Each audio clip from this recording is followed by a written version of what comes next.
Ukrayna Müdafiə Qüvvələri Rusiyanın hərbi peyk sistemi ilə əlaqəli obyektlərə zərbələr endirməkdə davam edir. Defense Express hərbi portalının məlumatına görə Rusiya Silahlı Qüvvələri Baş Qərargahının Baş Kəşfiyyat İdarəsinə məxsus məxfi hərbi baza, Rusiya Baş Qərargahı Baş Kəşfiyyat İdarəsinin 476-cı mərkəzi informasiya qəbulu və emalı mərkəzi vurulub. Bu hərbi hissə yaxınlıqdakı hərbi şəhərciyin adı ilə Meşçerinobil kimi də tanınır. Obyekt Moskvadan təxminən 65 km cənubda yerləşir.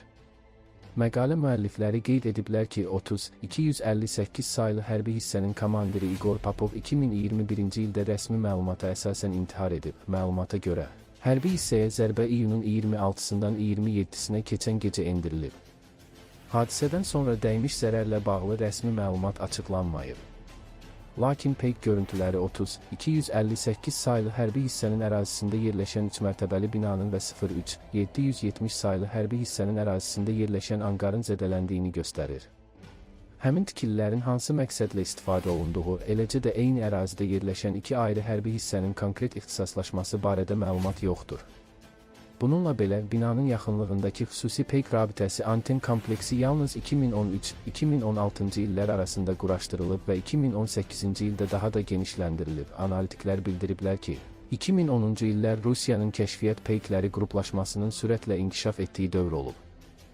Həmin illərdə Persona və Barsem optik kəşfiyyat peykləri, Lotos radioelektron kəşfiyyat peyki, eləcə də Pionenka S aktiv kəşfiyyat peykləri istismara verilib. Müəlliflər həmçinin qeyd ediblər ki, yerli televiziya kanalında yayımlanan və hərbi hissənin 50 illik yubileyinə həsr olunan videoda mərkəzin Araks və Neman optik kəşfiyyat peyklərinin, Mechkov radiolokasiya kəşfiyyat sisteminin, eləcə də Almaz 1A orbital stansiyalarının idarə edilməsində iştirak etdiyi görünür.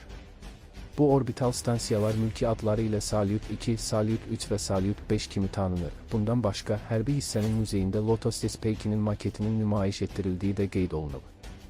Analitiklər bildiriblər ki, bu mərkəz 1968-ci ildən fəaliyyət göstərsə də, onun bütün fəaliyyəti ciddi məxfilik altında saxlanılır. Lakin görünür ki, Ukrayna Müdafiə Qüvvələri Rusiyanın kosmik kəşfiyyat sistemində əsas rol oynayan obyektlərdən birini uğurla məhv edib.